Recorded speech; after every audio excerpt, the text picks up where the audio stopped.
Hello everyone and welcome to the stream. So happy to have you all. Hello Cygnus, hello Scarthmahar.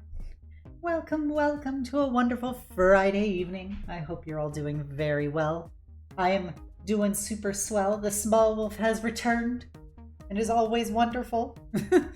And Master Fail is drunk, got the single wiggle. What is a Master Burb if not moderately intoxicated? That's the real questions. But yeah, I hope everybody's doing really great tonight. I had the day off of work, so I got to wake up to the small wolf returning.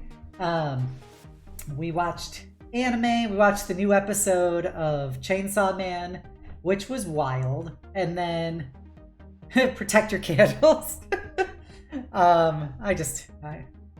You always gotta be on your toes when it comes to candle usage around the wolfo. And then I showed Yuko the first episode of Bocchi the Rock because I watched it, I think 2 days ago, and I was like, this is hilarious. I want to watch this with the Wolfo. So we watched the first episode and it is very, very silly. She is just so cringe and it's amazing. But yeah, I hope everybody's doing great. I'm kind of excited tonight. We're going to be talking about D&D lore and world building tonight.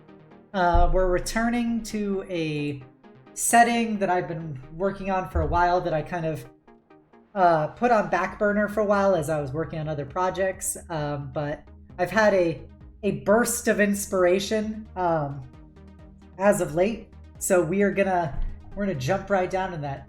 Phoebe Bain, is that the Gobbo in my Discord? I mean, not my Discord, my stream. Welcome, Phoebe. Thank you for the follow. Happy to have you. You know how I feel about goblins. But yeah, so we are gonna go walking through some of the technology and cultural stuff of my homebrew setting tonight, and I'm more than happy to hear any feedback you guys have, to brainstorm with you all. And if you have any questions, let me know. I'm happy to answer anything. Otherwise, it's going to be just kind of me doing a stream of consciousness as I talk about things and write about things. So that's the dealio. What else is there? I've got the Sweet Jams by The Last Seahorse. They started re-uploading some more of their DJ sets, so we're gonna have that as BGM in the background. Let me know if it's too loud or too quiet when we switch over. And I accidentally spilled coffee over my glasses cleaning cloth, so I can't get my glasses as clean as I want right now, which is why my eyes keep tripping out. Hey Yarny, welcome. It's our favorite arsonist kitty. Welcome. You want an Ania? Okay, that can be arranged. Here we go. Paws her up, side to side. You know what that means. It's kitty time. Nia. Nia. Nia. There you go. Some silly kitty time from me to you. Yeah, it's Seahorse, so obviously I expect this DJ set to have Bad Apple play at least once. Every Seahorse set has to have Bad Apple play. A version of Bad Apple has to play. I love Bad Apple, so it works out, but it's just one thing I noticed after listening to 20 different sets of Seahorse is that Bad Apple always plays. But yeah, so we're gonna hop on over. I've got my trusty Clip Studio Paint out just for taking down notes and whatnot. Damn, bitch, you got a good voice. Well, thank you. I really appreciate it, Phoebe. Welcome. I'm just a silly little deaf knight with her silly little voice. Hey, Dark Elf, welcome. You're gonna boop? I'll boop you. We got big boop energy. Boop, boop, boop, boop.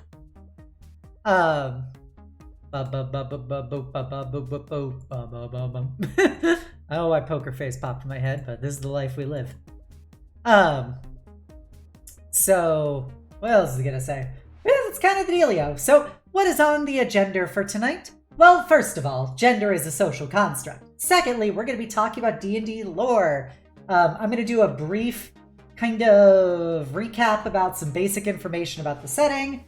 to help influence or to help inform you guys as we go into actually talking about lore stuff. If for those of you who don't know, if you go onto my YouTube, I have 2 prior streams where all I did was talk about lore for this world. One of them was purely about cosmology and the way that metaphysics works in the setting. And then the second one was more about regional geopolitics and magical hierarchies and stuff. So today we're going to be talking about technology, planar ancestry, as well as I'm going to go through my adopted goblinoid society system that I use in Eberron, which I'm just porting over because I really like it and I think it's cool. And it's my setting and I can do what I want. So without further ado, let's hop on over to a different part of the throne room. Ta-da! Yes, Phoebe. So there's something you need to know, Phoebe, about me, and that's I love goblins. I absolutely love goblins. So I made a somewhat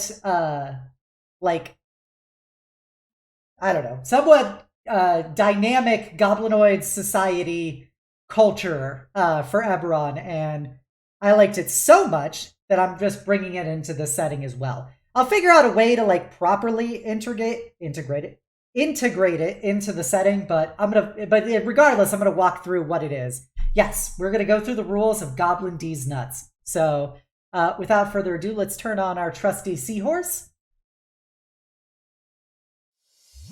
Let me know if the music is too loud or too quiet. Got him!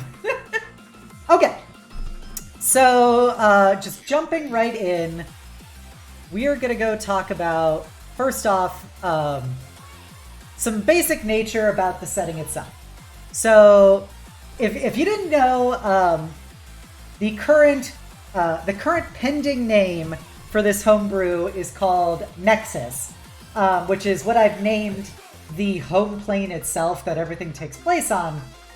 For one thing, because it's a neat name, and for another thing, a part of the deep lore of the setting itself is that the world was originally founded by planeswalkers from different planes. So originally, this world had very thin barriers between it and the rest of the multiverse. So rule 1. That's a weird. All right, well, we're doing impacts font, I guess. Planet equals Nexus, and it is originally was a planar. It was basically a planar meeting point. Okay, so that's like your first thing to know, is that Nexus was a planar meeting point in the multiverse where the barriers between it and all of the other planes of existence were very thin. And so a lot of these planes bled over into Nexus itself, which is partially what gave the plane its very like life and characteristics. Additionally, at some point in the far, far past, because of these thin barriers, planeswalkers from advanced magical cultures kind of thing were able to journey to this planet from all the different planes of, like, material planes that they came from, and started building their own advanced civilizations. And it continued like that up until the barriers between the planes started to re-solidify.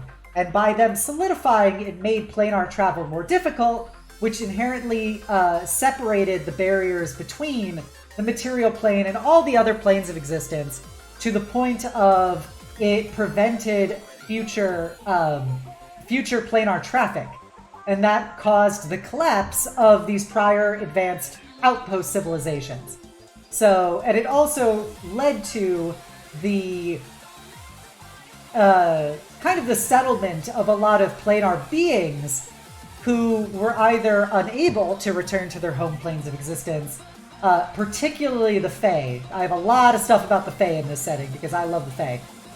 Particularly the Fae, but there's also plenty of planar beings that decided not to journey back to their home planes and to rather set up shop here on the prime material, and because of that, there are a lot of people now descended from those beings, which are fully mortal for all intents and purposes. Also, we've got Alistair Forgalt, the Demon Daddy Manager, and the DM of Waifus and Warriors, a D&D group that I play in, has decided to redeem some gremlin noises, so here we go. Here we go. There you go, some silly gremlin noises from me to you. For Alex, yes, they were explorers turned colonies. But there were originally no native inhabitants of the plane itself. Rather, in my current rendition, there's no original inhabitants. It's like the plane was originally a blank slate that had planar leakage, radiation, etc. from places like the elemental planes, the Feywilds, etc., which basically led to the terraforming of the world itself. And then it was discovered by all of these beings, and they did all of their experimentation, etc., to create the world that it became. And so everyone is a descendant of these beings. And there are, of course, relics and stuff of the prior civilization left around the planet that are always highly interesting archaeologically. And in the modern timeline of the setting, they've just recently rediscovered how to do planeswalking. They know how to create basically like sorta spelljammer airships, which can allow for tearing planar portals between the prime material and other planes of existence. So that is, but it's still fairly rare and incredibly expensive, so it's not done very often. But they've recently refigured out how to do that for certain societies. So that's just what you need to know about the planet being this kind of linking point between different planar societies and planar essences. Additionally, rule number 2. This is important for context. So this is a Arcano-Punk setting, so one of the rules is that it is basically tech equals magic.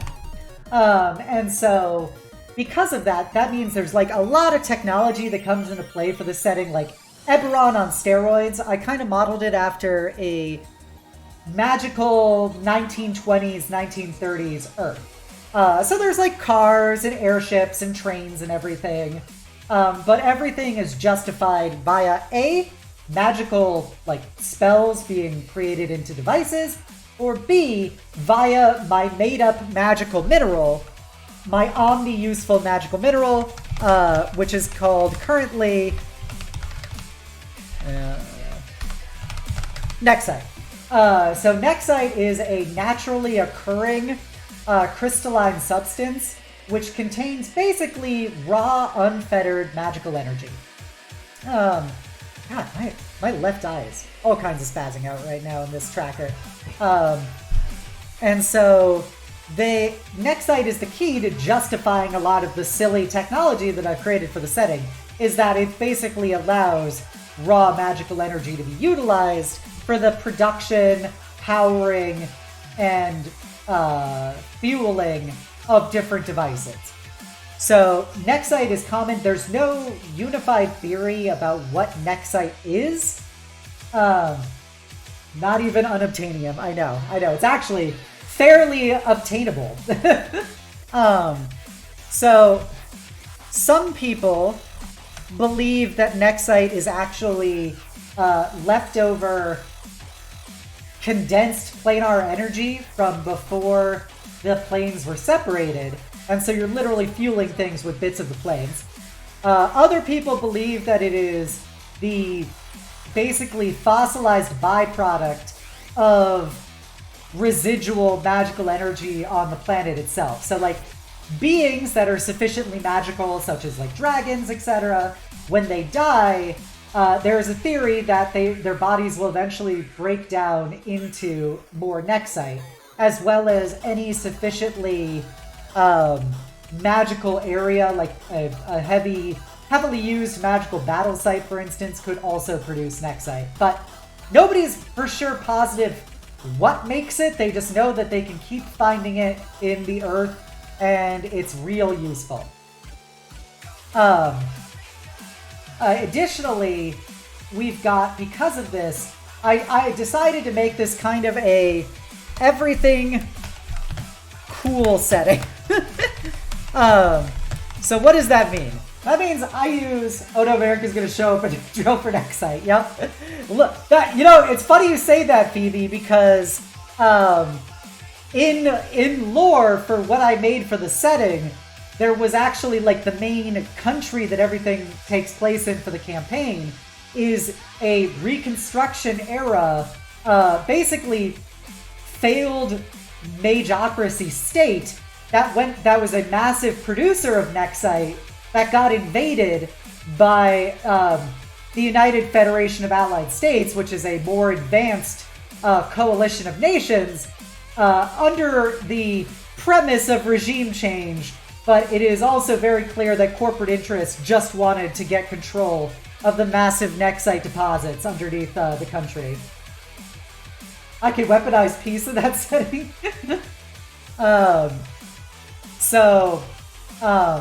But yeah, so because of that, I use everything in this. We got guns, we got airships, we got cyborgs, we got power armor. You know, all this kind of stuff is in the setting.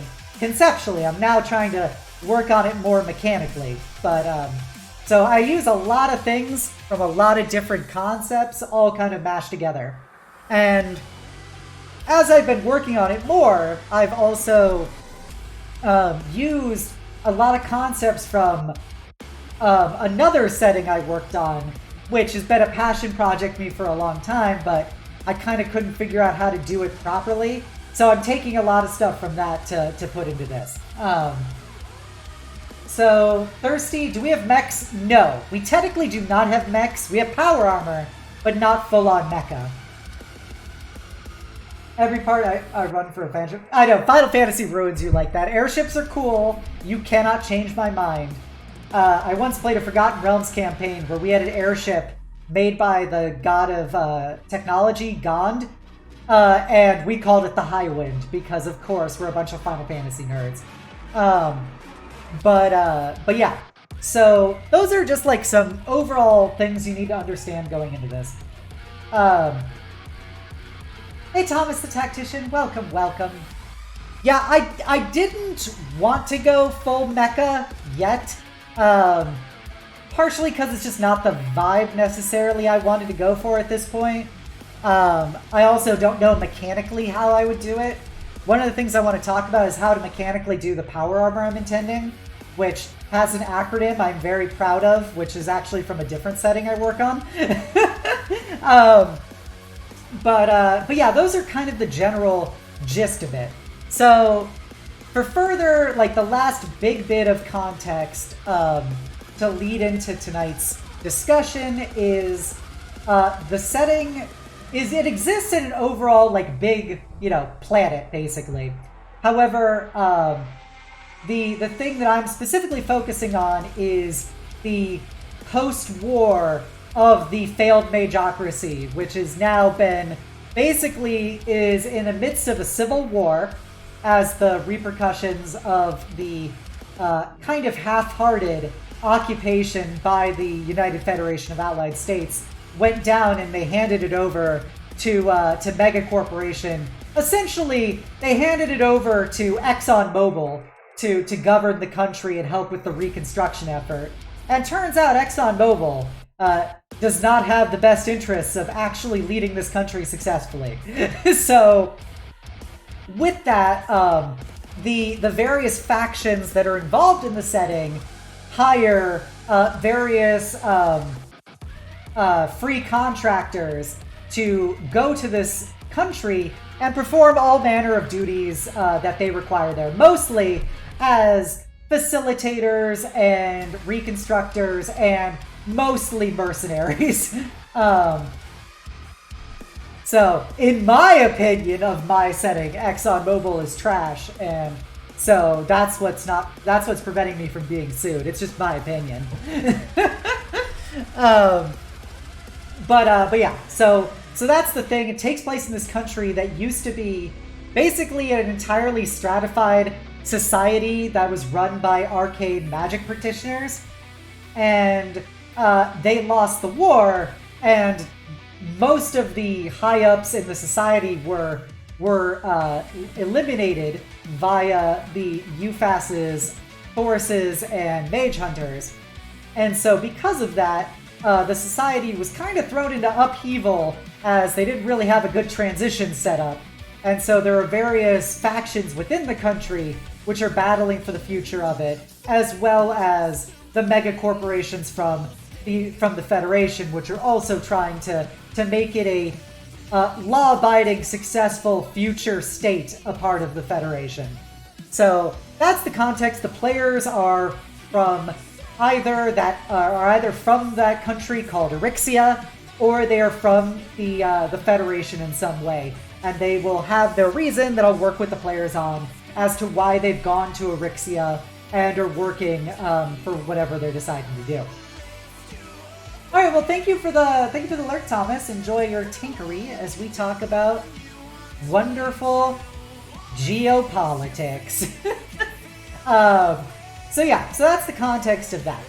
Now, one of the things that I wanted to talk about was, so because of the unique nature of Nexus as this planar melting pot, basically, the way that races work in it is a bit different. Not in the sense of like elf society hates dwarf society.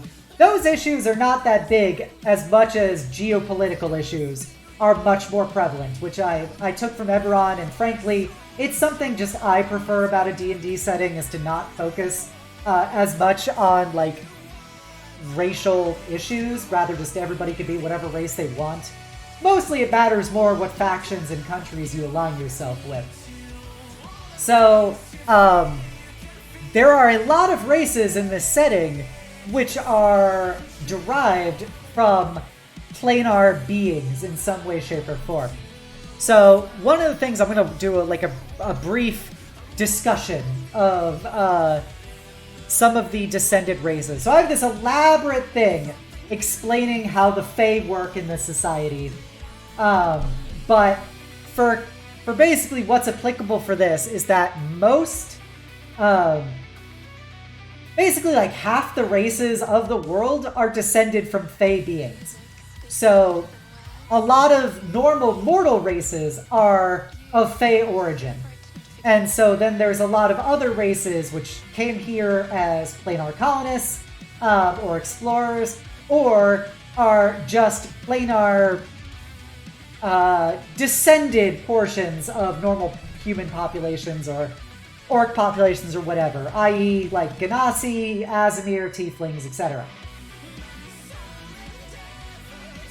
Yeah, basically thirsty. Racism exists, but it's mostly on more of a low-key regional or interpersonal thing, rather than the Federation hates elves, for example. No, like, there are countries within the Federation which, you know, can have elf presidents or whatever, and it doesn't matter. It's more about, you know, which factions you're aligned to, more than that. So I'm going to walk through the various races and what planar organizations they derive from. So in my setting, there are there are five Fae courts. So there's 5 Fae courts. You got seasonal, which is winter and summer. You have the Wild Hunt.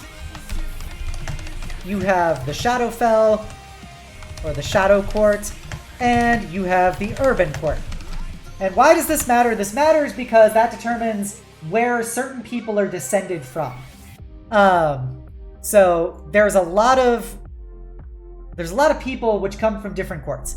The seasonal court are the most prevalent of the overall Fey courts in the material plane for what are mortal descendants, and they include things like actual, like, normal high elves, the Eladrin, forest gnomes, rock gnomes, and furbolgs. Those are people which are mostly descended from the seasonal courts. You've got the Shadowkai, Drow, deep gnomes, and changelings, which are descended from the Shadow Court.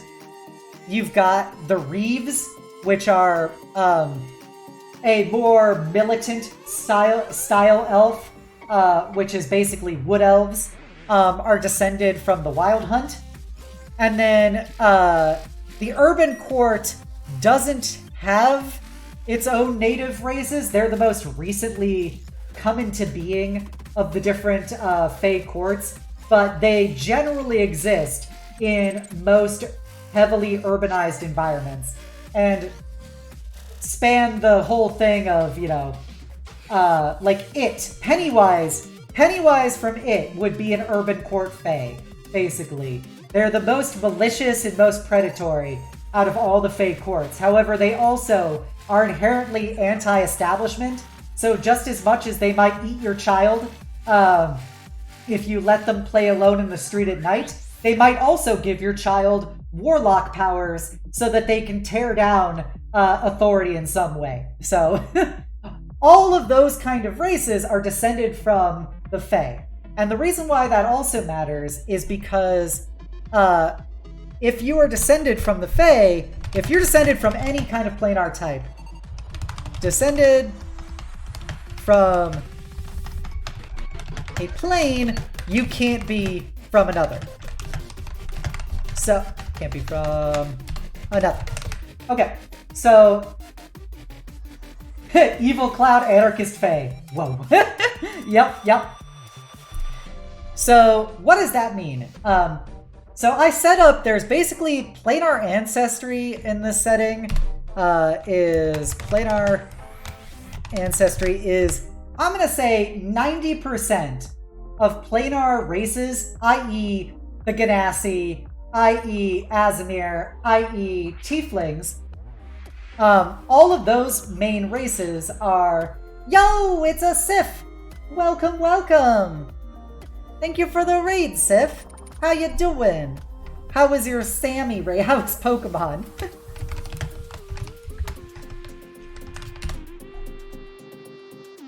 You guys should check out Sif. He's a great cat boy knight. And also an amazing person and streamer. Claims to be a suit of armor, but is actually a cat girl. Don't let anybody tell you otherwise. Cursed sandwich and punched baby titans, as the good Lord intended it. But yeah, so as I was saying, you could say cat girl, but I'm not. So as I was saying, like 90% of the planar-derived races occur basically because of planar mutations amongst mortal races. So it's not necessarily it's not necessarily like your human ancestor banged a devil and that created a tiefling. It's more likely your child just was mutated by latent hell's energies so that they were born a tiefling. Alright, well, thank you for the lurk, Sif. Yeah, I'm just talking about lore. So because of that, yeah, it basically, the Fae count as a planar entity for the purposes of that descent. So there are no Tiefling, Azamir, or Ganassi variants of the various Fae-descended races. Being Fae is already enough of a problem for planar influence. And you can actually represent half-elf as basically any type that you could actually rationalize half-elf as a person who's basically a Fey tiefling, in essence. Because it would be, you're from a race that is a mortal race, but has received Fey radiation, and so you were born with Fey traits, i.e. being a half-elf, just as a racial template, not necessarily you are half-elf, but that's like you are Fey-touched, for simplest terms. But in exchange, like any race that is a mortal race can be Aasimar, Tiefling, Ganassi. It's just cosmetic how you stylize yourself. You could have a small-sized Fire Ganassi, which is a kobold, as the base for it. You could have a, you could be a medium, you could be a, I don't know, an orc tiefling, for example. It uses like the whole D&D 1 logic of just pick which one you want to use for your racial bonuses, essentially. But, so for that, Fey do count, and Fey are a lot of races. So that just gives you some points on that.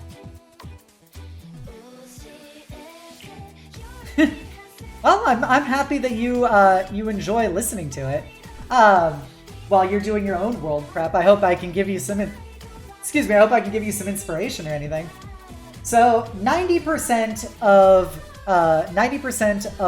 any kind of planar race are naturally occurring through magic radiation.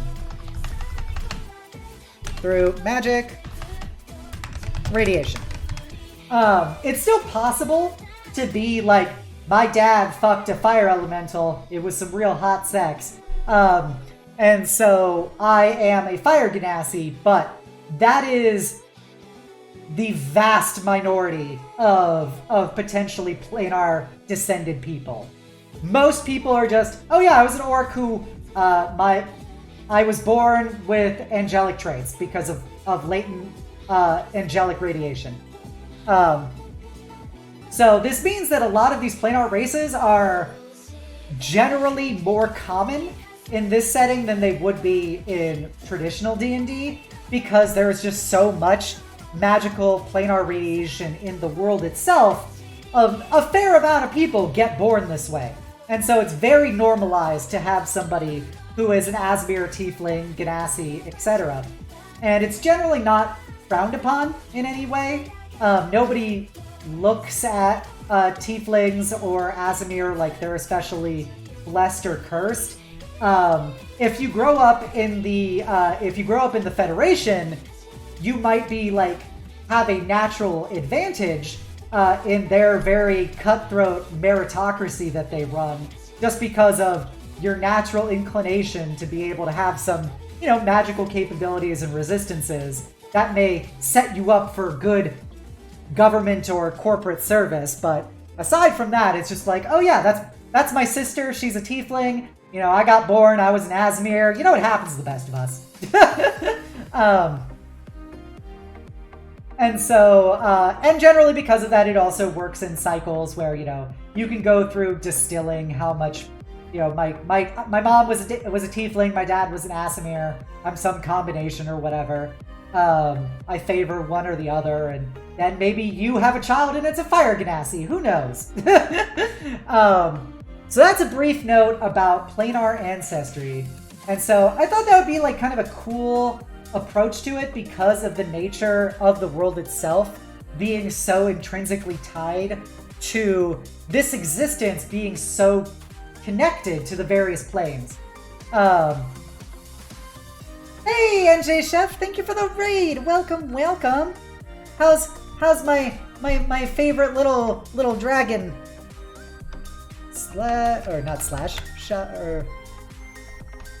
See if Scarf is around. NJ Chef VT. There we go. I was lurking in your stream earlier as you were just chit-chatting and watching videos. Well, thank you for the resub. 21 months.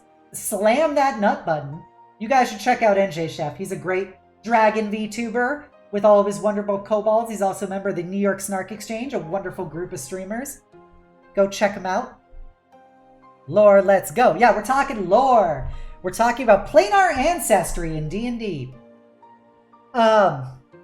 But yeah, so because of that, like planar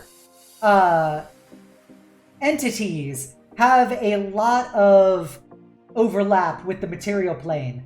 And so in planar cosmological terms, the material plane itself is basically surrounded by the Feywilds and the 4 prime elemental planes, which is why the Earth is the way it is. It has natural beings and stuff from it.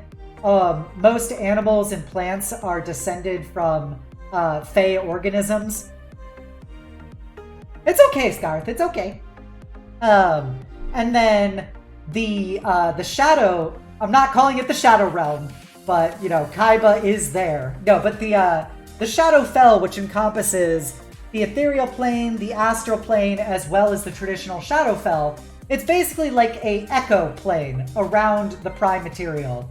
That exists in all of the gaps between planes and is also the shadow, no pun intended, that all of those planes resonate to. So they have a lot of connection, and that's also where souls go initially when they die. You go to the shadow plane, and then because of the way they love to play children's card games there, because of the way the Raven Queen and the Goddess of Death of this world work, your soul first goes to the shadow plane, and then from there it is directed by the Raven Queen's ravens to the Goddess of Death to determine what is its final outcome, whether it will go to its particular God's plane, whether it will be reincarnated, or whether it will return to Earth as a sentient undead for a specific purpose. But that is decided at the time that the soul arrives in the Goddess of Death's domain.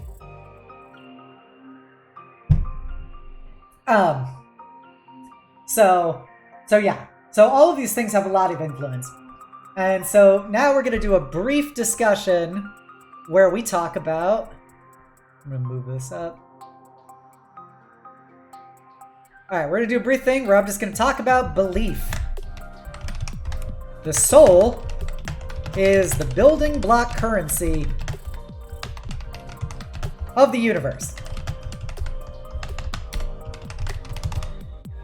So the soul is in fact the building block currency of all existence. Now what does that mean?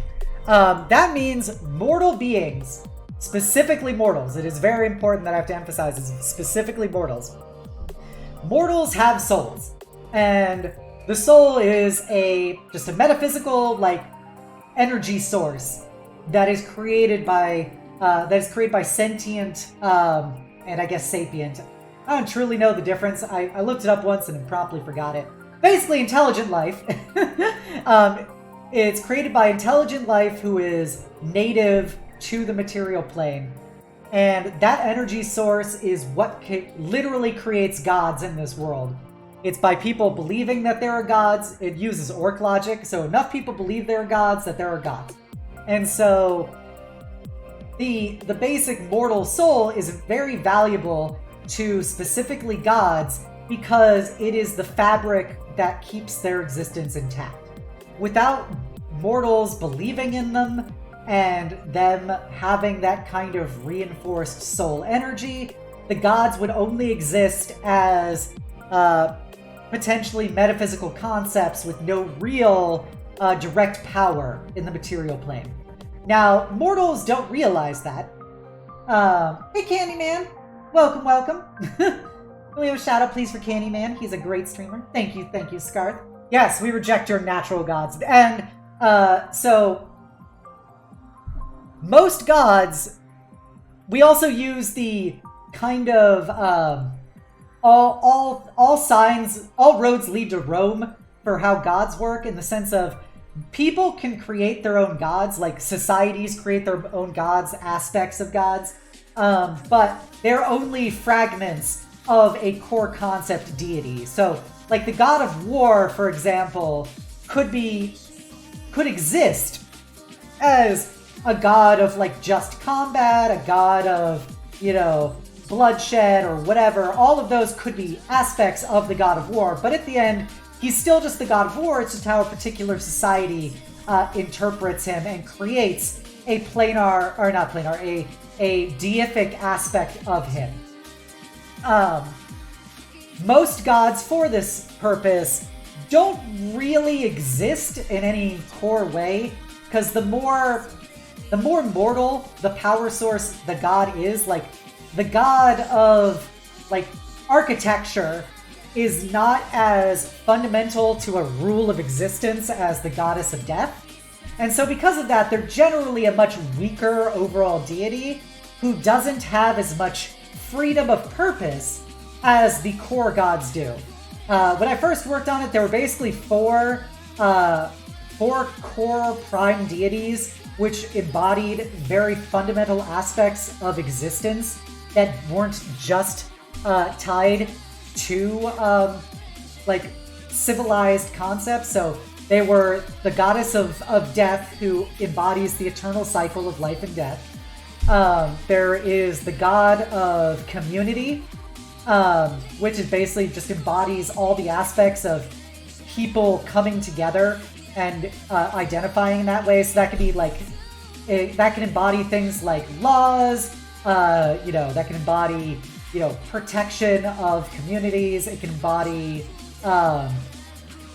the acquisition of communal resources, etc. Anything that's related to people coming together, basically. Not for war, because that's a different. There's a god of basically strife. To use a somewhat tainted word, the third god is just the god of like survival, essentially, and also contains the aspects of war, defense, honorable combat, just law of war, that kind of stuff. All of that is embodied by him. And then the final one is the god of innovation. Basically, it's, you can see the resemblance between the chaos gods, but they're not quite the chaos gods. So the god of innovation just embodies the mortal desire to acquire knowledge and learn new things and to create new things. So all things that people do, like a god of books, a god of learning, a god of creation, all those kind of things are embodied by the god of innovation. So those are like the four prime deities that have the most independent free will compared to other gods. They can act in ways which exist beyond what people believe them to exist. And that's because they existed as primal rules of the universe before people coalesced them into an actual, being. Normal gods can't act in a way that people don't think they can act. These gods can, and because of that, these gods also exist in a more universal fashion across the different societies of the world. Like, more societies view the goddess of death in her persona as the goddess of the eternal cycle than they may view her as just the god of like funerary purposes and stuff. It is because of her stronger identity that allows her to be able to create that kind of projection across more of her aspects in different societies. So now you may be thinking, hey, these things all embody, cardinal rules of existence. Why isn't there a god of nature? And that's because nature existed before people believed in it. So we'll just go do a brief, we're going to do a brief summary about why there is no god of nature. No god of nature. Nature existed before belief. So because nature exists as this concept before anybody really believed in it, nature is actually just a fundamental part of the plane itself and is actually distilled from the Fey Wilds and the prime elemental planes. I think I called them the primal planes. Distilled from the Fey Wilds and the elemental, it was elemental primes. Elemental primals. Still working on all the terminology, but so nature exists in this thing as basically the residual effects of elemental radiation and Feywild's radiation. And so there are no nature gods because their identity is totally divorced from mortal existence. This means, in turn, that the Fey and the elementals don't actually need mortals to exist. Like, they get power independent of the existence of mortals. And so, like, the Fae enjoy having people worship them as godlike beings, but that is mostly because they just really enjoy fucking with mortals. Because every Fae views a mortal as either a, what was it? It was either a plaything or prey. That is the two ways that they approach mortal kind. So before the gods truly came into existence, for the post-colonial collapse of the Planeswalker societies, people would venerate the Fae and venerate the elemental primes as godlike beings of nature without them actually, like, getting power from it. It didn't make them gods. They just enjoyed that level of power, and so they would create things like warlock pacts with people, etc., to give them power sources. But they exist independently of that. They just exist by the world existing, which gives them a unique situation because they can act in the most them way they can. Like, the Fae will always be the Fae, no matter how society changes.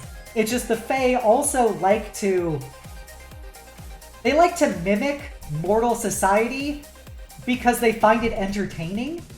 So like, the Fae affect a lot of these kind of, structures, like, oh, the Fae courts, like, they have queens and kings and stuff and knights, but it's all just kind of like this thing, like, they're all just wearing masks. They like to pretend to be that, but at the end of the day, they are utterly alien primal forces that act in ways which have specific rules tied to them, but are very divorced from the way that mortal society views things. So that's my note about nature and stuff and how that works with belief. And so now we come to power armor. So now we're going to talk about some tech talk. Hi, I'm Obsidia, and this is my tech talk. So as I discussed originally, there's a lot of advanced technology in this world. And one of the things that is kind of an umbrella term at the start is Warforged as a race.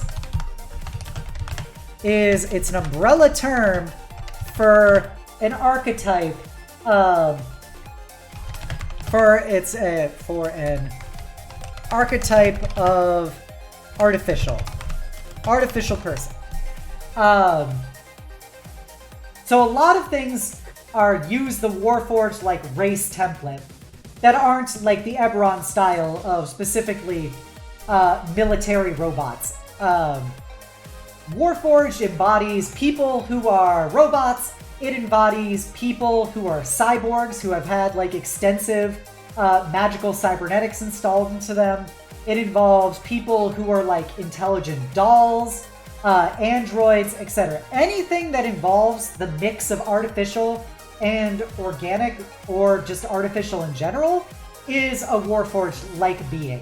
And it also includes homunculi, so a literal, like, organic person which was artificially created via magical science.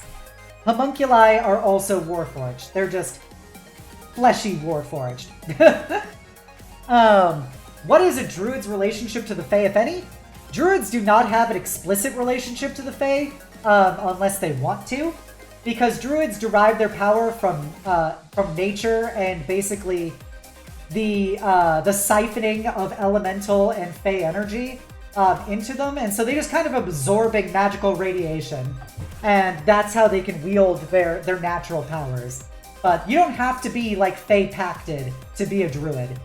and nor do you have to listen to a Fae telling you what to do. Hey Connie, welcome, welcome.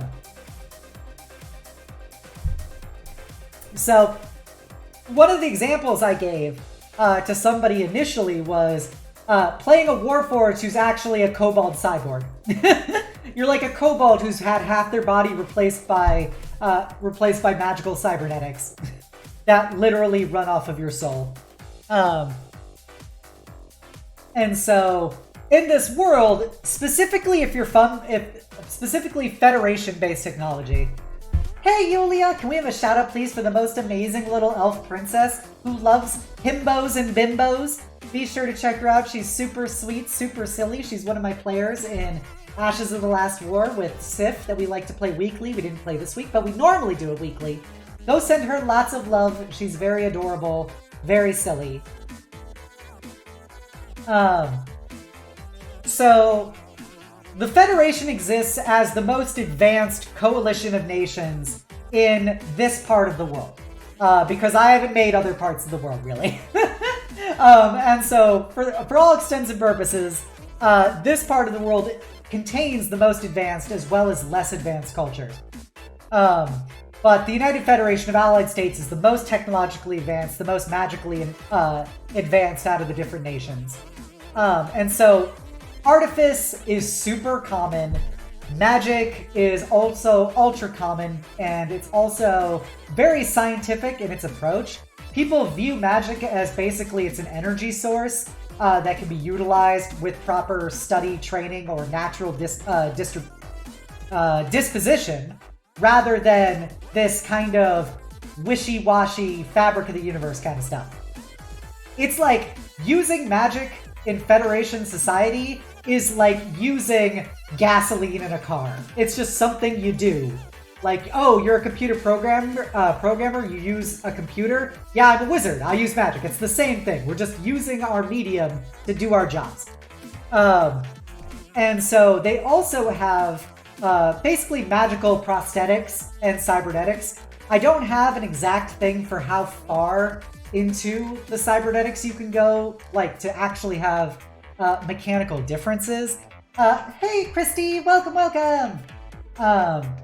So I was thinking about this in the back of my mind. The problem is I'm really bad at homebrewing classes. I'm really good at reflavoring existing things, but I'm really bad at homebrewing classes. Oh yeah, magic is also taxed. Well, Nexite is taxed.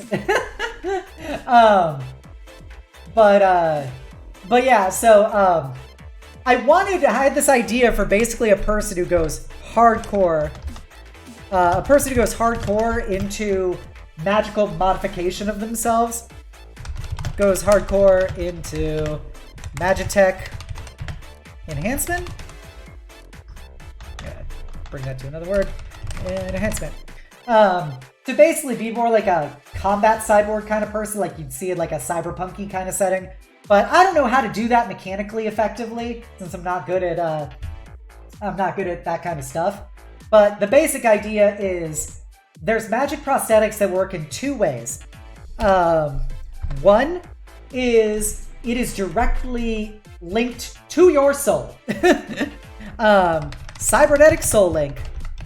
So how do you manage to maintain this magical bionic enhancement that you have? It's by directly powering it off of your soul. And that kind of energy source that exists within every mortal being. Also, as I said, if anybody has any questions, please feel free to let me know. Let me know any of your thoughts and feedback. I'm just kind of, just talking about my various thoughts. So yeah, they basically interfaces off of your soul itself to be able to power it, so it doesn't require external energy sources to sustain. However, option 2 is cybernetics powered by Nexite.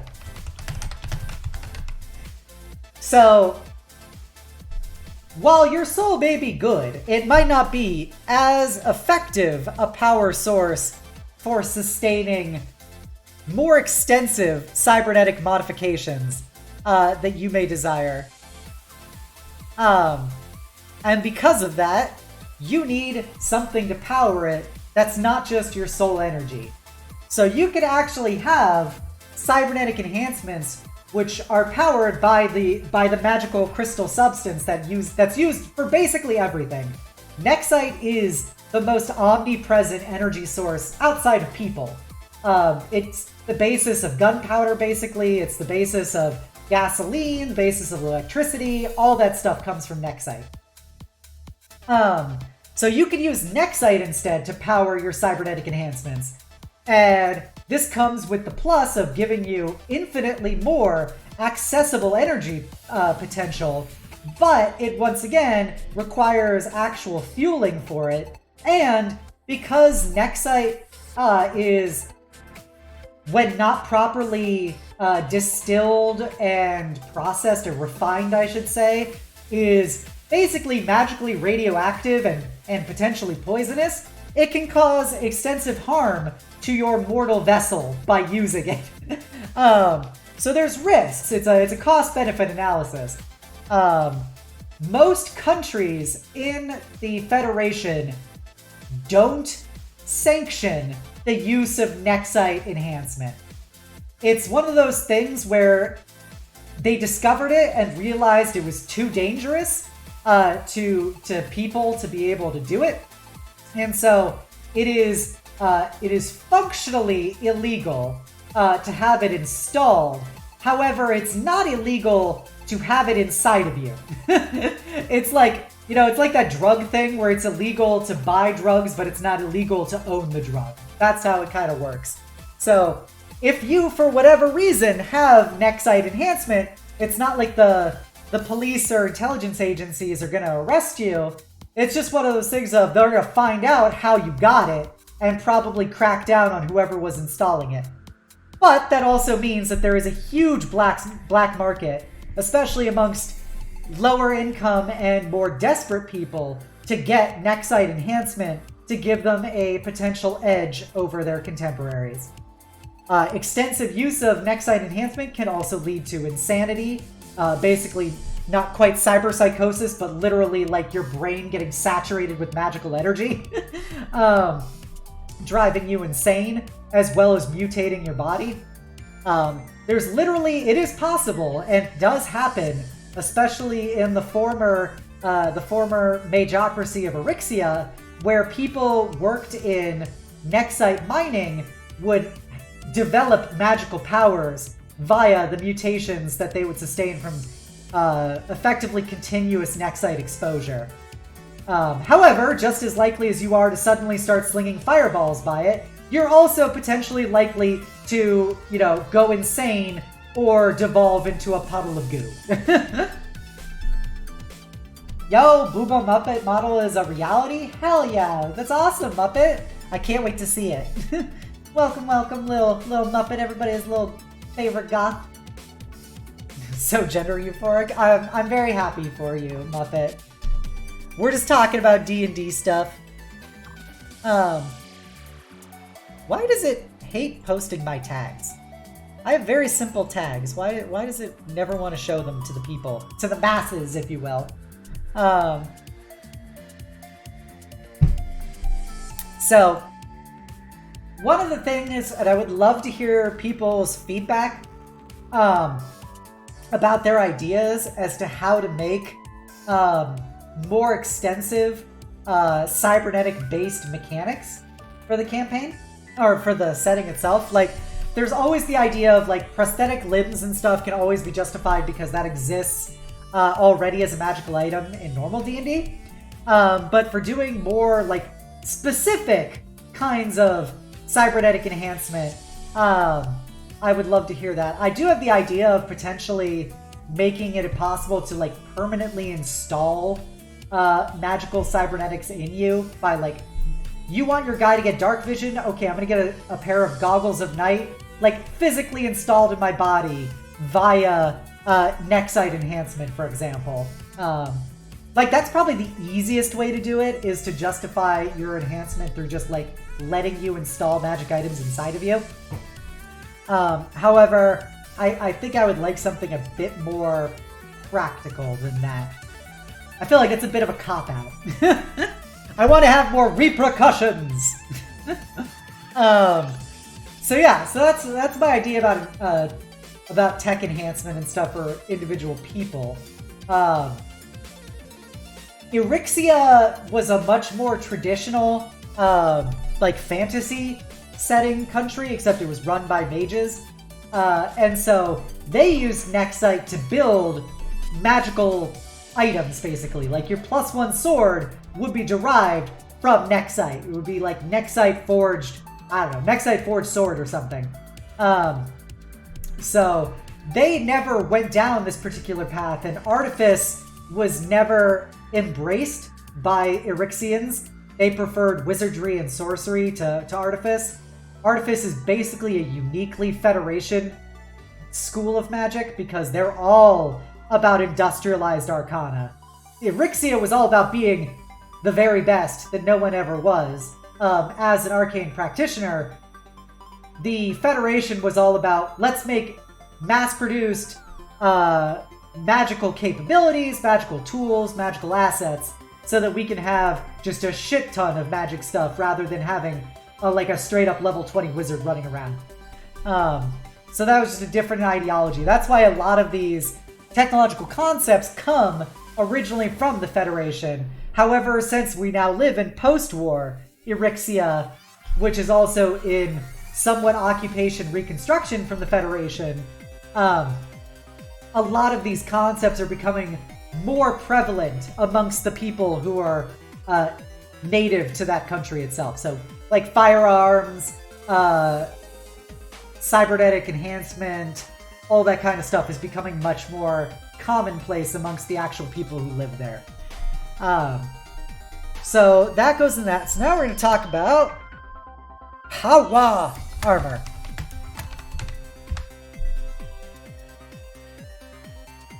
So this is something that I want to implement, and it's a matter of figuring out how deep into the concept I want to go. So power armor exists in this setting as it is powered by Nexite, and the power armor is known as the Armored Environmental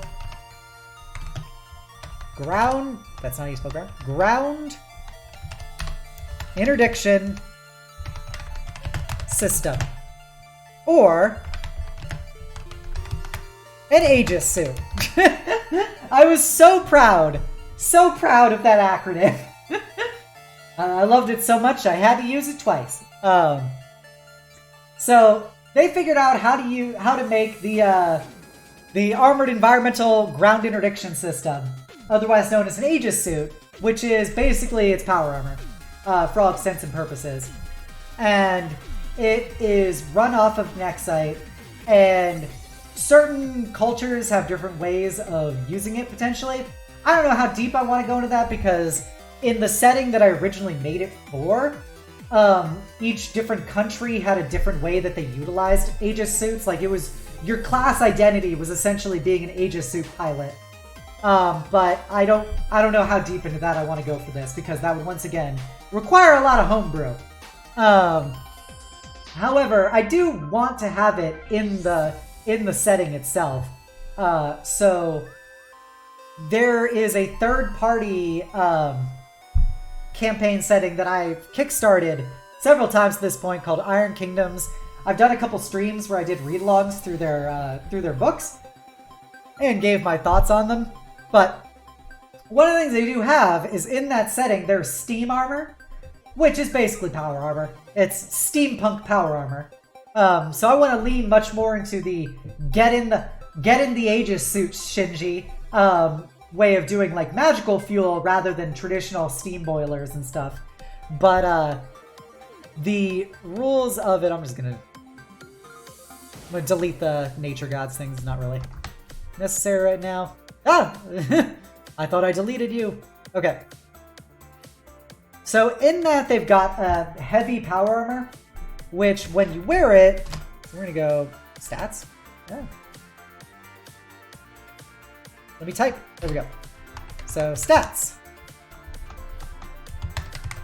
So it's basically, it's like a suit of armor you wear. Hey Tactical Oni, welcome, welcome. I'm glad you love D&D. We're talking about world building. So it's basically, if you put it on, it requires an energy source. It gives you a flat AC of 19, disadvantage on checks, basically. It's the classic, like, heavy armor thing, where it gives you disadvantages on your various checks. And in the setting, it requires you to have a strength of 16 in order to wear it.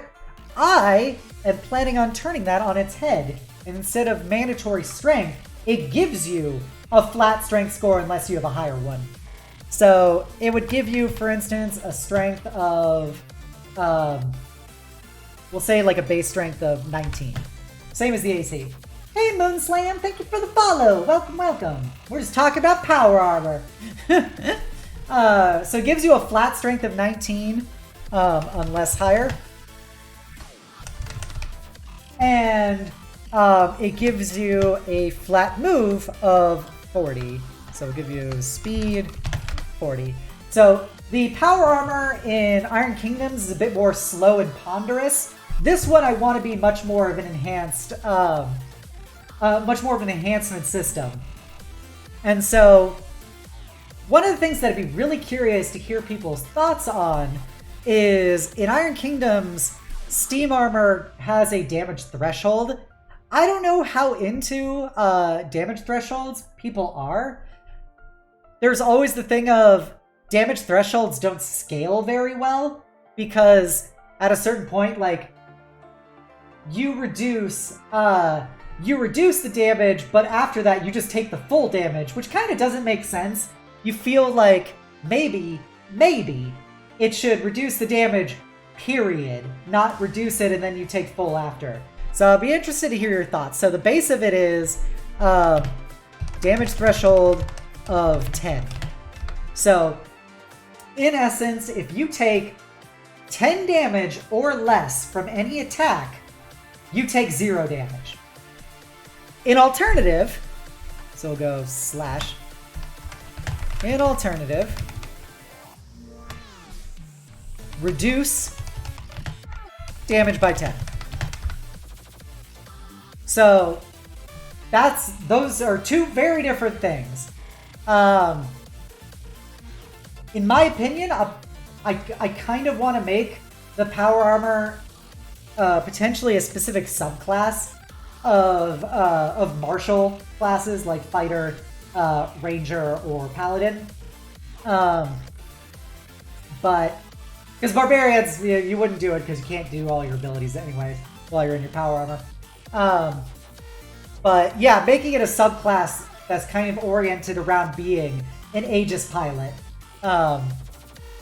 And because there are existing subclasses within that setting of Iron Kingdoms that has a whole bunch of mechanics around you in your power armor. And then you get to treat versatile as one-handed. And you could treat a single, I have to stress this, single. Treat a single 2H weapon as one-handed. So these are all, I'm just throwing out kind of like a wish list of abilities before I settle in on like what it's actually going to do. So the idea is you're in a big power armor suit. You probably should be able to use a halberd one-handed and then have a shield on your other hand. That's my hot take of the day. But I'm not sold on that yet, but that's I think at least using versatile as a one-handed weapon, I think that makes sense. So you basically do get to have some advantage for using something like a longsword or a battle axe or whatever. The only reason why I don't necessarily like the idea of using like a greatsword or great axe one-handed, but I want people to be able to do like hoplite style where they've got like, I don't know, like a pike and a shield or a halberd and a shield.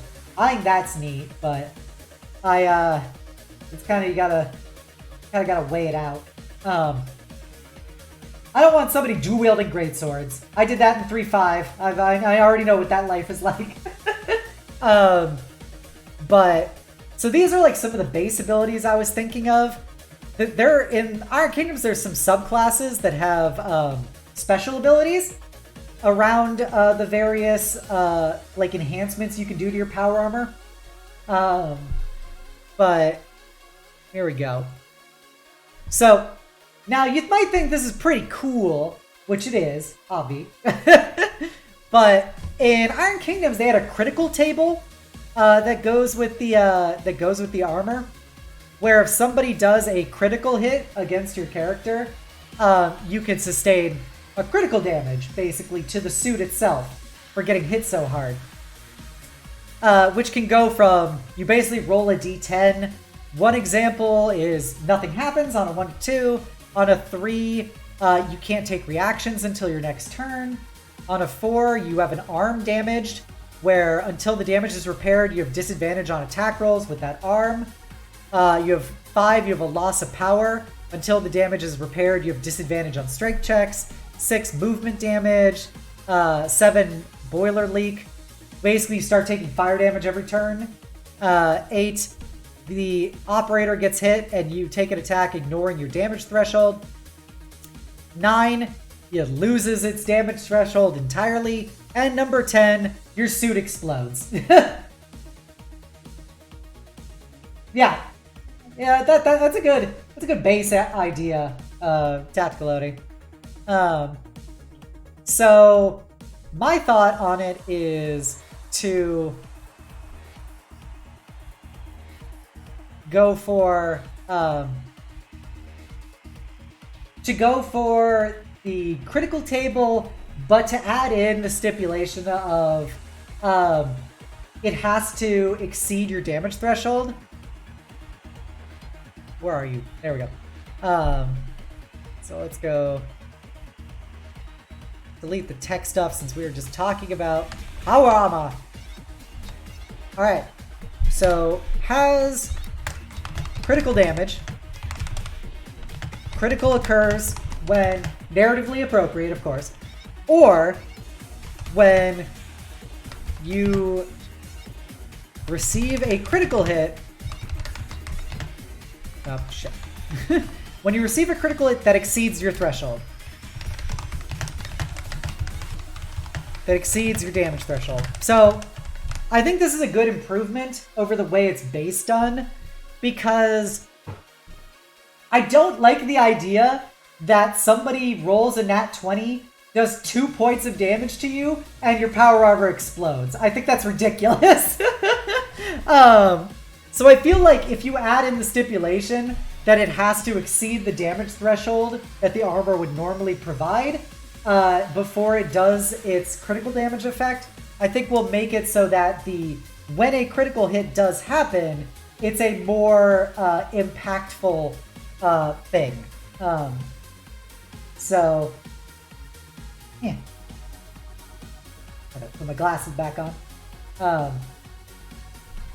So that's my idea for doing the Aegis suit, and then, like, of course, there could be enhancements to them.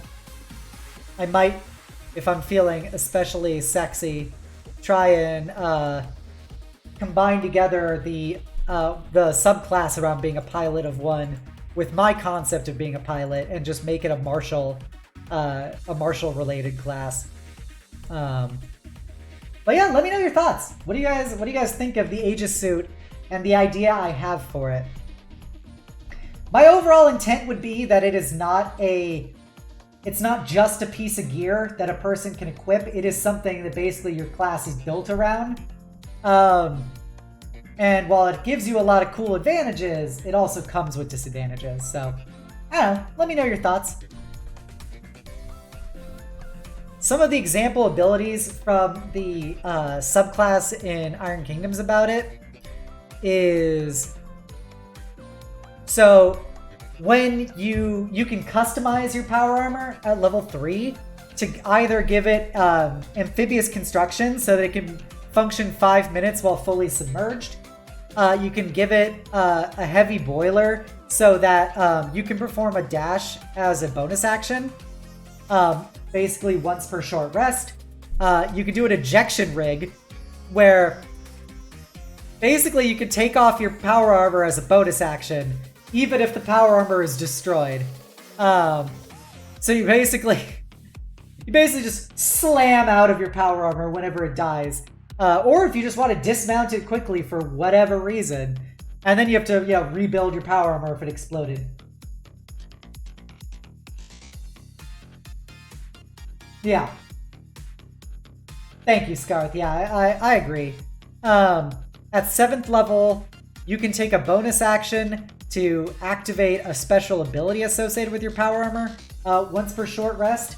One example is to power charge. You increase your speed by 10 until the start of your next turn. Haul. For a number of rounds equal to your proficiency bonus, you have advantage on strength checks. Mechanical Smite. You choose one creature within melee range as your target. If you hit the creature with a melee attack this round, it takes extra damage equal to an amount to be decided. This one is related to a tinkering die, but that mechanic won't exist for this class. And then Steam Warrior Stance. When you activate it, you can't be knocked prone and can only be moved, or you cannot be moved by non-magical enemy effects for a number of rounds equal to your proficiency bonus. So you just go, I hold the line in my power armor. At 10th level, you can do a further custom modification to your power armor. You can make it ablative, where it has resistance to either bludgeoning, piercing, or slashing for non-magic. You can make it corrosive shielded, so it gets resistance to acid. You can make it electrical shielded, resistance to lightning, fire shielded, resistance to fire, or you can give it resistance to cold damage. So basically, just throw on some resistances on your power armor. And etc. So, I like those ideas. And then further, you can, since it is a piece of gear for the classes that it's designed for, you can install magic items into the suit. And so, this is currently just like me spitballing. It's currently just me like spitballing ideas. Oop, jeez. But the overall rationale would be, perhaps you could gain a number of attunement slots. Why can't I copy this? There we go. You gain a number of attunement slots equal like to what you would normally have, but you could do them just to install into your armor. Kind of like how armorer artificers can. You basically can get a number of slots of just tech bullshit to install inside of your armor. So, but I think rather than attunement slots specifically, it would be like actual magic items. So you can get like dark vision installed in your power armor via like goggles of night, so that whenever you're in your armor, you have dark vision. Or you could get like, I don't know, what's it called? Like, I don't know why I'm blanking on this. Yeah, I mean, you have a bag of holding installed in your armor, so you can have a place to pee in while you pilot it. I don't know, but yeah, I think it's an idea of like you being able to install things in it, like the armor class can. So to really make it like this is your shtick. And obviously, like, mounting your armor would probably take a little time, so it's not something like, you can't always be wearing your power armor, and it does take you a bit of effort to actually put on. So it's helpful to have your own gear and stuff independent of being in your power armor. But you obviously, when you're inside of it, you kick a lot of ass. So I think it might be a cool thing to play test, these kind of concepts. Because I'm a nerd, I think power armor's cool, and I want to make a thing that lets you have power armor, and makes the bad guys have power armor. But at the end of the day, the bad guys have whatever special abilities I want them to have. So...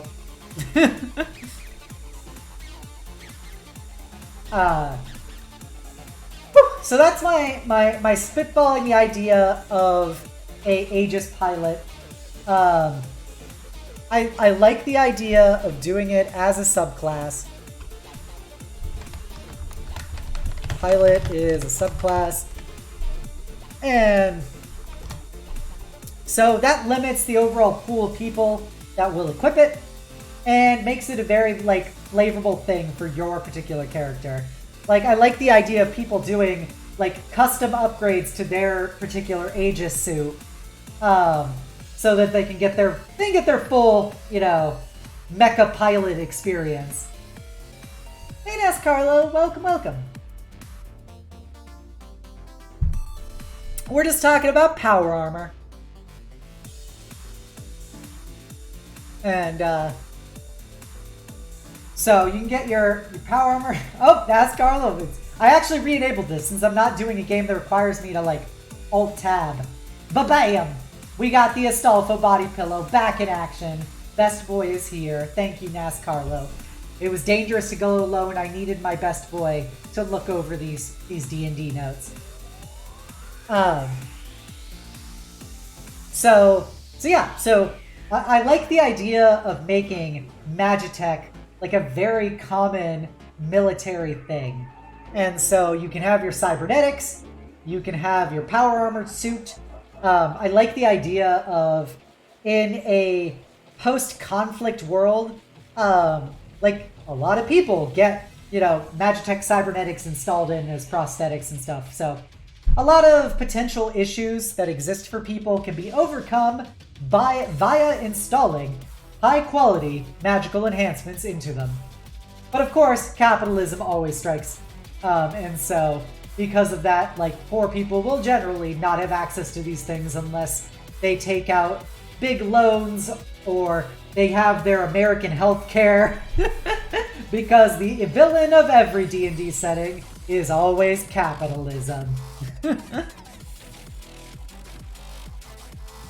So, there you go. So we got that discussed for the Aegis. Let me know if you have any additional thoughts about stuff for the Aegis suit and potentially tweaking it, or nerfing it, or buffing it, whatever. Let me know if you got any ideas. But I like the idea of it being an armorer artificer, but different.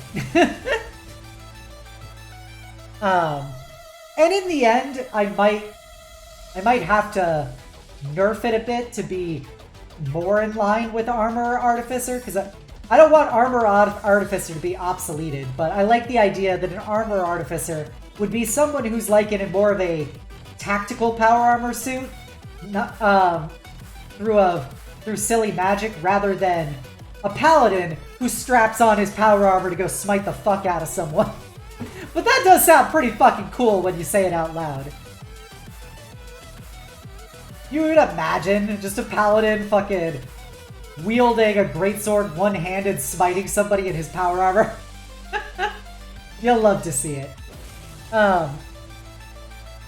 Then we also have, in addition to this, I'm going to be making guns. So guns exist. Oh, I must be on the wrong screen. There we go. So, guns exist.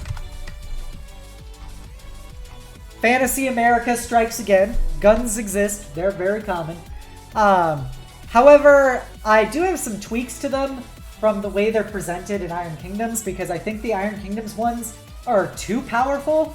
They're like so incredibly strong that I feel like they obsolete A, most other ranged weapons, but B, like all melee weapons. There's no reason somebody using a pistol should do 1d10 damage, which is what it is in Iron Kingdoms. So, I would probably make the pistol, it would be like a long sword, so it'd be 1d8 one-handed, and you don't get what's it called? You don't get dex to damage, but you do get dex to hit.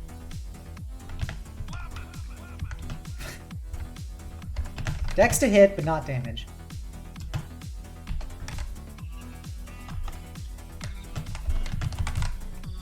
Now, part of this is the result of,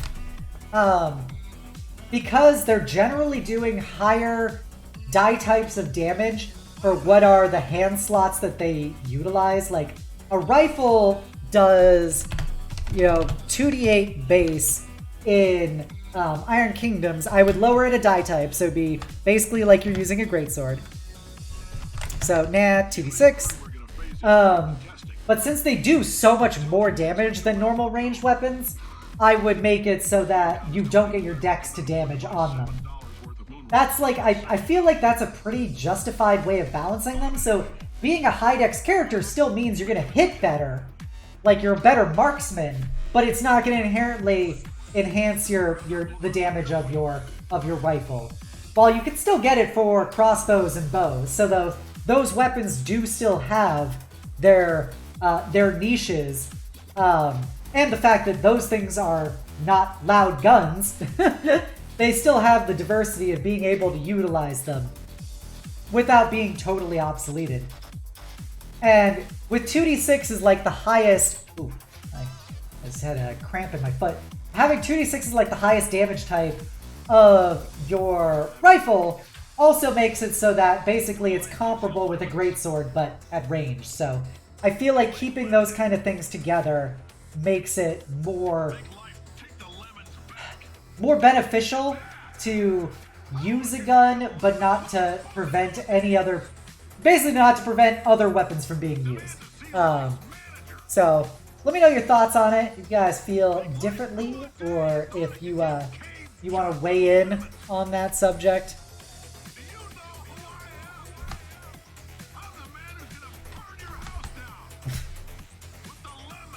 What kind of guns we talking about? So it's basically early 1900s. So there are pistols, shotguns, rifles, etc. There are a lot of different type of guns in Iron Kingdom. I'm probably going to narrow those down significantly because I feel like there's a bit too many. And at the end of the day, like a lot of them are kind of the same thing with like very minor differences. So you would have basically the 6-shot pistol. Yes, 6-shot pistol, and you would have a 1 to 6-shot rifle, depending. Yeah, the pistol is basically a revolver in this setting. I did think about it, but I didn't want to go the flintlock route because my overall technology is much higher than flintlock, so it'd be kind of weird. I do think I'm going to adapt over the mage lock system, which is basically their special magic guns, which are tied to one of the classes, which is a gun mage. I'll probably still adapt that over, but make it a bit more versatile. So they've got like a unique thing to them. But yeah, 6 shots enough to kill any of their moves without reloading. Yeah, the rifle is a bolt action, basically. So you've got revolvers and bolt actions is kind of the core tech here. So 6-shot pistol, basically it's a revolver. 1 to 6-shot rifle is basically a bolt action. Powered by Nexite powder for magical discharge, which creates a cool like blue mist instead of like smoke when it goes off when a gun fires. It doesn't matter, Oni. I'm not like making it a specific type of rifle. It's just saying example. It's a bolt action. Provide no stat advantage. Exactly. So that's like I think not getting dex bonus to damage is okay for doing 2d6 damage and having 6 shots before you have to reload. Or probably 5 shots, to be honest. If we're gonna go like stripper clip style, it'd be like a 5-shot clip. But I like 6 for making them revolver fucking rifles. But yeah, cool. Blue smoke, because Nexite is inherently blue in the setting. So, like, cars have like a blue energy about them when they're running. Like most like electrical lights and stuff are inherently blue. You've just got blue light everywhere. Unless you have some kind of lens, for example, that changes the color. So everything is inherently blue in the energy. Because I think blue is a cool energy color. I stole that 1,000,000% from Valkyria Chronicles. But I liked it enough to do it myself. For those of you who are doing world design, never forget the fact that every setting is how many other worlds you can steal stuff from to smash into your own world. So that's my idea behind that. And I feel like, yeah, blue smoke would be really cool when they fire and stuff, and like having blue reactors on the power armor, all that kind of stuff. So, yeah, hair in my mouth. So that's my idea behind guns. Anybody have any other thoughts about guns? I feel like you could have some wiggle room for pricing and stuff for doing the 1 to 6 shots, depending on how big of a clip you want. Like a single shot rifle would probably be pretty cheap compared to getting a lever action / stripper clip bolt action rifle. Or a revolving rifle. Just the aesthetics of how neat you want your rifle to look. In Iron Kingdoms, there are classes. There's a gunfighter and a gun mage. Both have a lot of mechanics around using guns. And I think they're both pretty cool. And so I feel like having them have access to these things is totally fine. And at the end of the day, like, I don't feel like there has to be a ton of different types of guns specifically, because they all kind of do the same thing in the end. It's funny you say that, Tactiloni, because if you look between the word pistol and rifle, I do have shotgun. But yeah, so that's my current thoughts on it. Let me know if you guys got any different views. If you want to weigh in on anything, but if not, I feel like guns kind of covered. Gosh darn it! Why do I forget this? Yeah.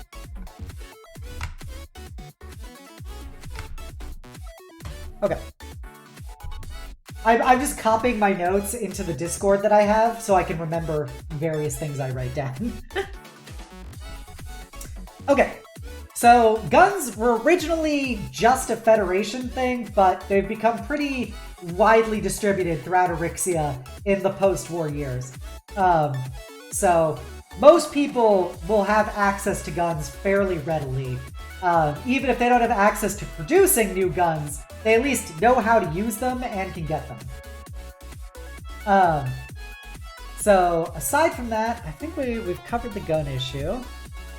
Covered power armor. Planes, trains, and automobiles.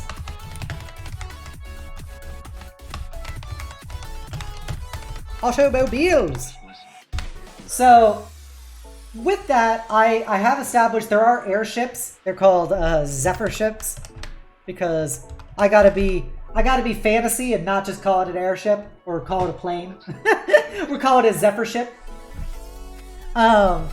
And then there are trains and there are cars. So because of that, I wanted to put in cars because I just love the mental image of an adventuring party, like in a driving shootout with some bad guys on like the streets of an Arcano-Punk city. I think that's cool. I know what you're thinking. Like, imagine you're in your fucking, 1930s car, zooming down the street as an Aegis suit comes bursting out of an alleyway, and you got your fucking rogue with his like scoped sniper rifle leaning out a window trying to shoot the suit and stuff. I think that's cool. So that's my current idea, is that I think it's a cool idea. Airships they're very common in the Federation, but they're not nearly as common within Erixia. in fact, the only major airship operating within Erixia, like military airship, is, God, what did I call it? It was a low-speed chase. God, I think it was called, like, the Eternal... I don't remember. But there's an Eryxian airship. There's an organization of basically transnational paladins slash holy warriors called the Justicari, who they have basically an aircraft carrier airship operating in Erixia, which is the only military airship operating there. All of the Federation airships were pulled out after the war, and they don't feel the need to put that kind of massive resources into an already occupied country. But we got Dark Knight with the big Death Knight hug. Okay, that can be arranged. Get your hugging utensils ready, everyone, because I'm coming in deep. And a 3, and a 2, and a 4. There you go. A big Death Knight hug from me to you. I hope you enjoyed it.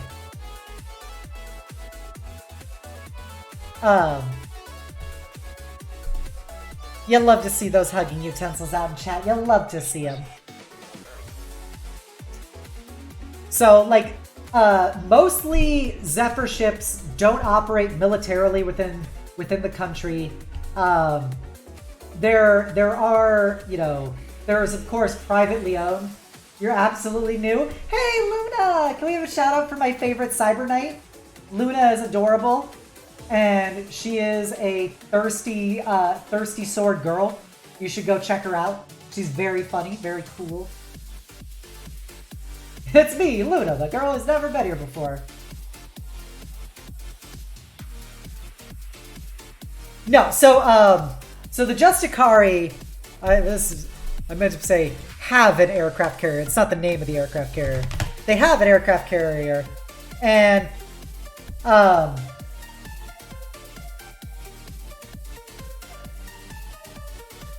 yeah, you can send it to me, Seth. I just wrote down a couple notes there for stuff from the Iron Kingdoms book that I just wanted to work with.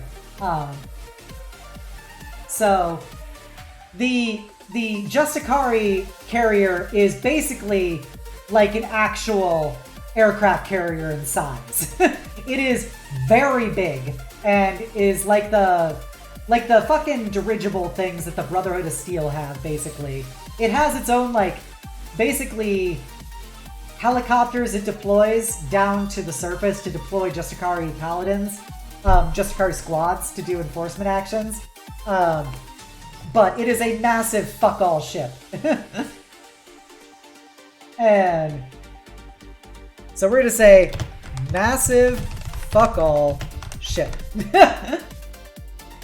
Am I integrating it? Yes, I'm integrating aspects of Iron Kingdoms Luna. Like, there's a lot of classes and items and stuff which I think are really good in Iron Kingdoms, especially for doing a more advanced thing, because as I always say, I'm really bad at homebrew, so I'd rather just adapt something that already exists. So I'm adapting stuff from it. And so that's why I'm talking about like the way that firearms work and everything, and nerfing them from the way they're done in Iron Kingdoms.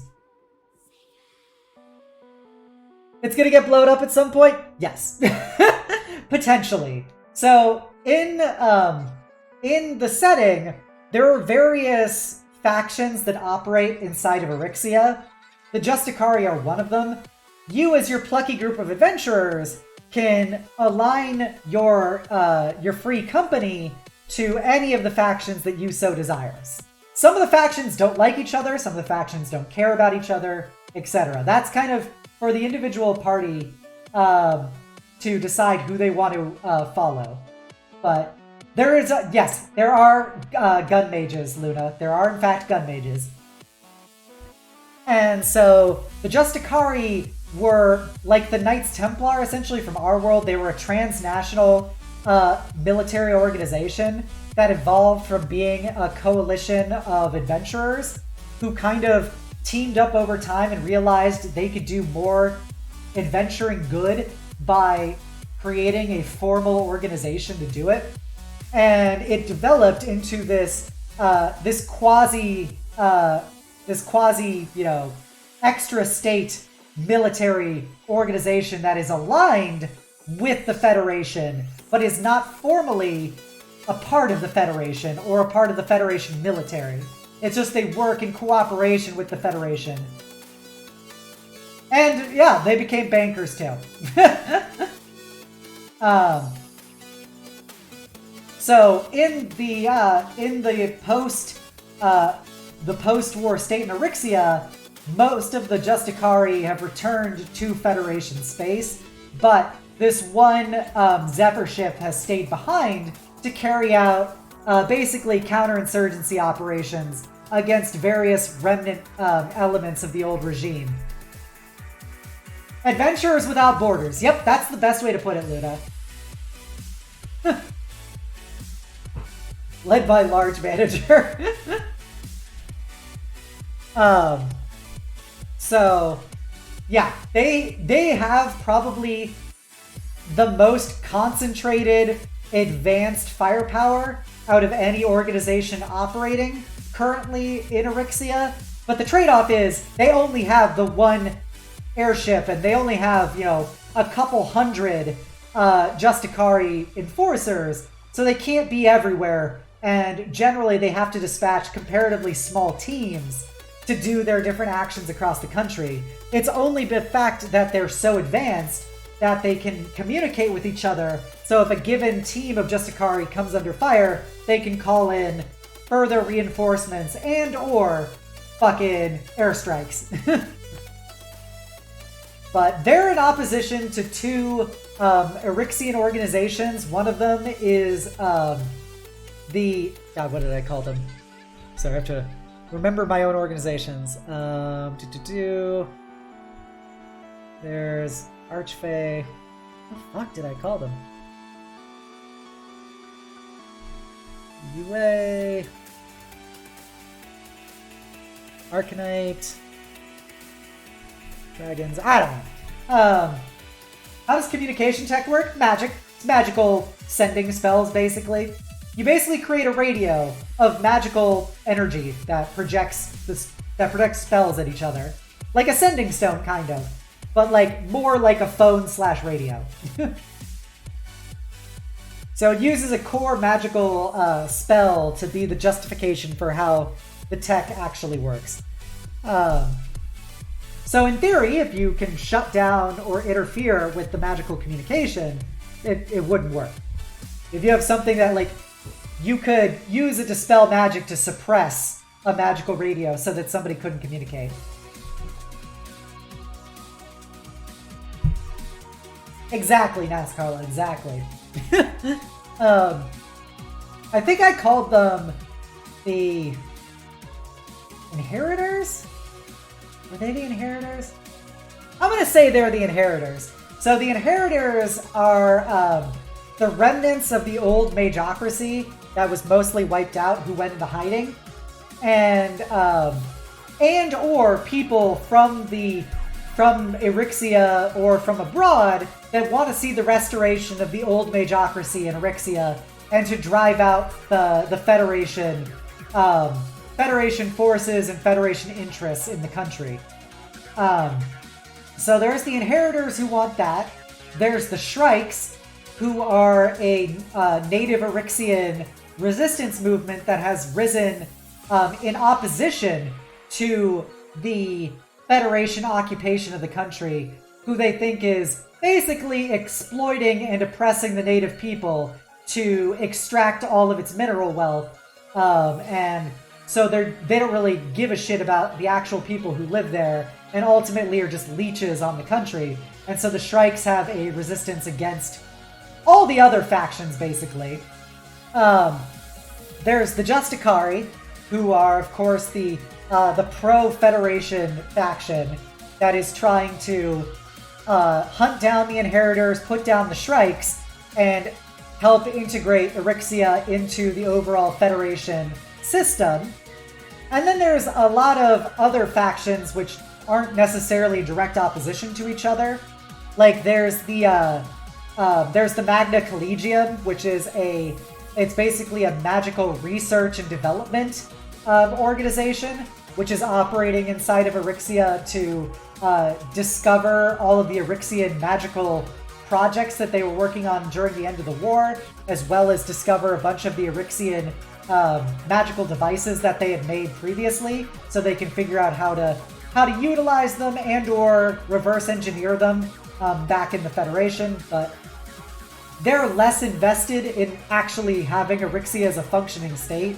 They don't really care. They're just here to take knowledge. There is the... what did I call it?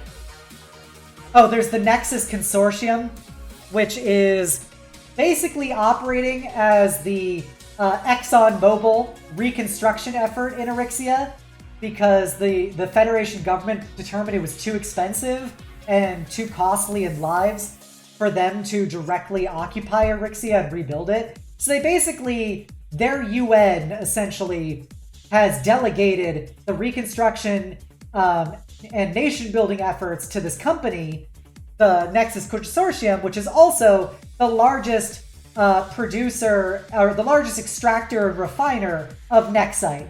And so now they've set up shop inside of Eryxia and are basically going all Mr. House mode, trying to extract as much mineral wealth to use it to basically form their own country that can't be opposed because they control the largest deposits of Nexite on the continent.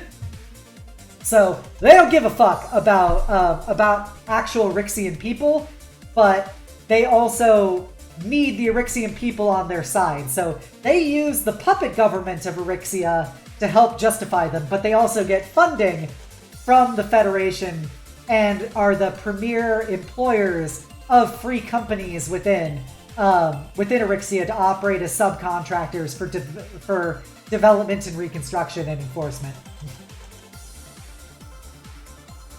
Does the Justicari air carrier have a lounge? Yes. It does. It does have a lounge. It's basically like a flying fortress monastery for all intents and purposes. They have a actual chapter house in the capital of Eryxia. However, the 95% of the Justicari operate within their aircraft carrier.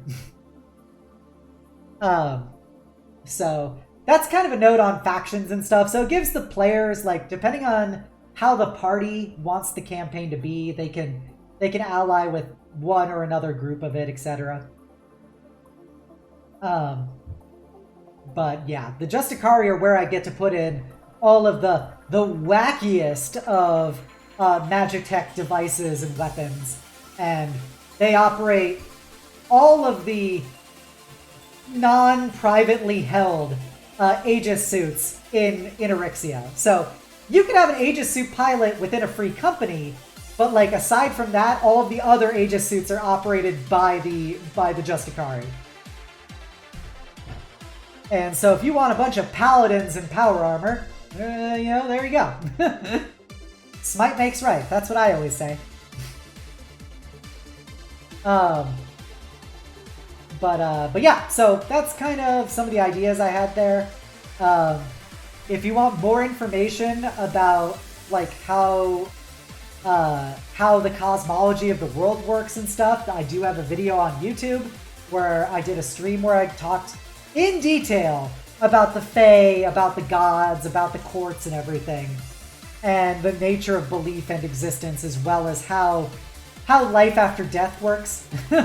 And how the Raven Queen's ravens and the Talons work respectively. Oh, you weren't here for it, Luna. I basically... can I just copy that? Let's just check. I wrote it down. It's gonna be a special piece of gear for a subclass. It's planes, trains. So that's what I wrote up for how an Aegis suit works. It's going to be a specifically martial subclass, so I'm going to do it probably for either Rangers, Paladins, or Fighters can take it as their designated subclass. And you'll have abilities around upgrading and utilizing your Aegis suit. So that's my current little stat line for it. It's an enhancement suit of armor that you can install magic shit into.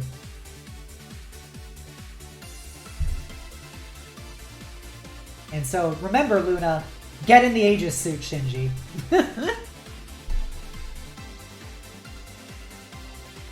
Okay. I need to work out the specifics of how the subclasses work, but that's one of my pet projects that I'm gonna start on now that I've decided I A, want to do it, and B, that I think it should be a subclass rather than just a piece of gear. So that's the Aegis suit. So I talked about cybernetics, I talked about guns, I talked about Aegis suit. Why are you able to peer in my dreams? Because fantasy power armor is cool, Luna. That's why.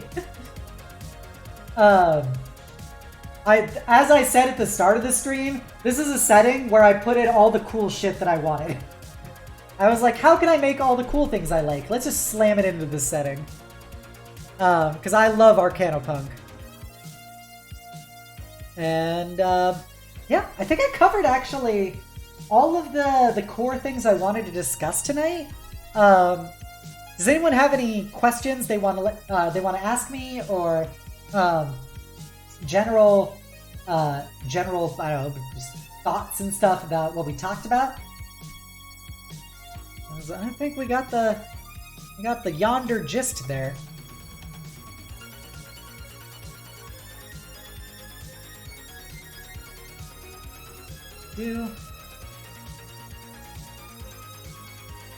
Okay. I think with that being said, I could just hop on over to a different part of the throne room.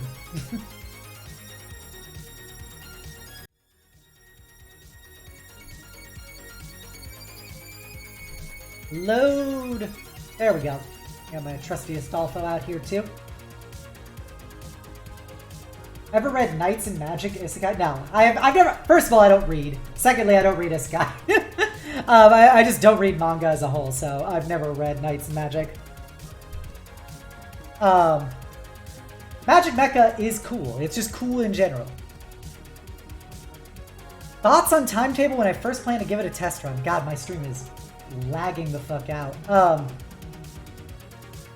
I don't have a timeline in place. I would hold off until after. There we go. I finally stopped glitching. All right, I'm gonna hold out until after I finish Eberron: Ashes of the Last War, so which is expected to finish in probably 6 months. So I got plenty of time. And but it's my next campaign idea that I wanna run those plucky group of adventurers through. Is this setting.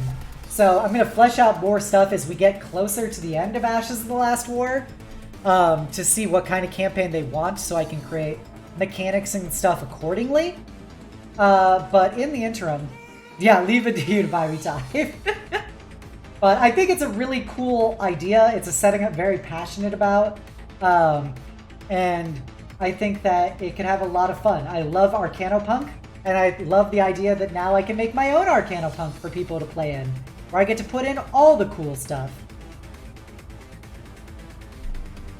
So, I think we're Gucci gang. Alright, so with all that in mind, I think we're gonna do an earlier stream tonight, since I kind of covered all the points I wanted to. So, I hope you guys enjoyed this little world building stream and discussion. I appreciated your guys' input and feedback. I want you all to know you're all beautiful, amazing, and valid people. I hope you enjoyed spending your night with me nearly as much as I enjoyed spending it with you. And never forget the most important thing, which is the world is better having you in it. You're so down with everything I'm selling. I love it, Luna. I love it. You're always welcome here, and you're always welcome to talk about my talk to me about my setting. And you you guys should go watch my videos on YouTube where I talk about it. If you haven't done so already, please give me a follow here on Twitch. Give me a sub over on YouTube. Give me a follow over on Twitter, and you can join my Discord, the Eternal Citadel, and be a part of my incredible community. I want you all to know, I'm so happy I get to share my evenings with you. Alrighty. I think we covered everything I need to. Let's go. Today is Friday, so there won't be another stream.